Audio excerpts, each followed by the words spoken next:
भूतिया हवेली का रहस्य। गांव के किनारे एक पुरानी हवेली थी जिसे लोग शापित हवेली कहते थे। कहते हैं कि वहां जो भी गया वह कभी लौटकर नहीं आया। हवेली वीरान थी, उसकी खिड़कियां टूटी हुई थीं और अंदर से हमेशा किसी के रोने की आवाज आती थी। रवि और उसके दोस्त साहसी थे। उन्होंने तय किया कि वे हवेली के अंदर जाकर सच्चाई का पता लगाएंगे। एक रात जब पूरा गांव सो रहा था, वे टॉर्च लेकर हवेली की ओर बढ़े।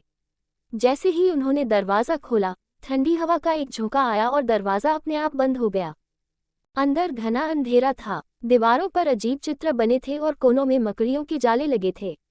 अचानक उन्हें सीढ़ियों पर किसी के पैरों की आहट सुनाई दी। सभी सन्न रह गए। तभी दीवार पर टंगी एक पुरानी तस्वीर जोर से गिर गई। उसमें एक डरावनी महिला की तस्वीर थी जिसकी आंखें जैसे उन्हें घूर रही थीं।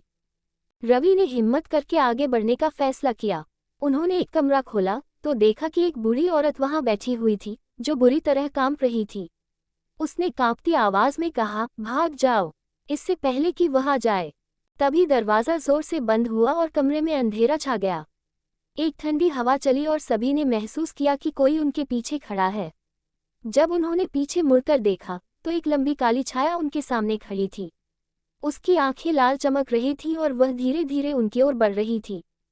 सभी चीखते हुए दरवाजे की ओर दौड़े, लेकिन दरवाजा जाम हो गया था।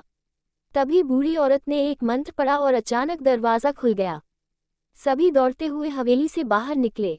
बाहर आते ही दरवाजा फिर से अपने आप बंद हो गया और हवेली के अंदर से किसी के जोर से हंसने की आवाज आई।